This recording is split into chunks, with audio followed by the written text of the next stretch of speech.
जय श्री राम। जय हनुमान मित्रों। 160th एपिसोड, 160वां एपिसोड हम पुस्तक पढ़ रहे हैं श्री लीला शाह अमृतवाणी। पुस्तक का जो नाम प्रिंटेड है स्वामी लीला शाह दर्शन से है। इसमें बहुत सारे भक्तों के अनुभव और स्वामी जी के सत्संग में जो भी वचन होते थे वो इसमें संकलित हैं। यदि आप यह पुस्तक प्राप्त करना चाहते हैं तो आप संत श्री लीला शाह महाराज में संपर्क कर सकते हैं और वहाँ से ये पुस्तक आप प्राप्त कर सकते हैं। आज का जो टॉपिक है वो 24 सितंबर 1959 को आगरा स्थित श्री किशन चंद चंदीराम के बंगले में किया गया था। टॉपिक था मर्दानगी किसमें।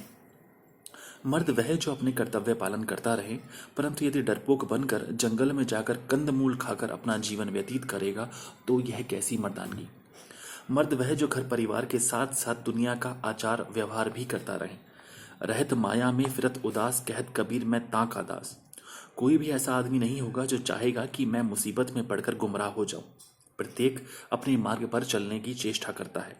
सरोवर के तट पर राहगीर चलता रहता है तो सरोवर के मगरमच्छ उसे पकड़कर सरोवर में ले जाकर अपना शिकार बनाते हैं। इस प्रकार काम, क्रोध, लोभ, मोह, अहंकार ये 5 शत्रु हैं। वे मगरमच्छ की भांति मुंह खोलकर समय समय पर हमला करते रहते हैं। उनसे बचने का क्या उपाय है? उनसे बचने का उपाय आसान है।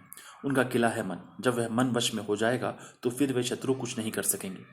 परंतु मन को वश में कैसे कर सकेंगे? मन को वश में करने का उपाय है इंद्रियों का दमन करना। इंद्रियों को वश में करने से मन मृतक की भांति हो जाएगा। मानो कि आपके मन में विचार आता है कि अमुक का खून कर दूं, तब तुम बिल्कुल शांत रहो। मन को कहो कि एक क्या उसे 10 लाठियां लगाओ, मगर तुम चुप रहो। फिर क्या होगा? मन का कोई उपाय नहीं चल सकेगा। सुंदर स्त्री देखते हैं, मन में राग होने के कारण से देखने की चेष्टा करते हैं। मन को कहो कि भले देखें, बार बार देखें, फिर अपनी आंखें झुका लो। नतीजा क्या निकलेगा? मन मृतक हो जाएगा। बाहर की राजधानी पर तो सरलता से कब्जा किया जा सकता है, परंतु सच्चा शूरवीर वह है जो भीतर की राजधानी पर कब्जा करे। एक दरवेश किसी राजा की दरबार में गया। वहां वह अपनी मौज में आकर इधर उधर देखकर जोर जोर से हंसने लगा।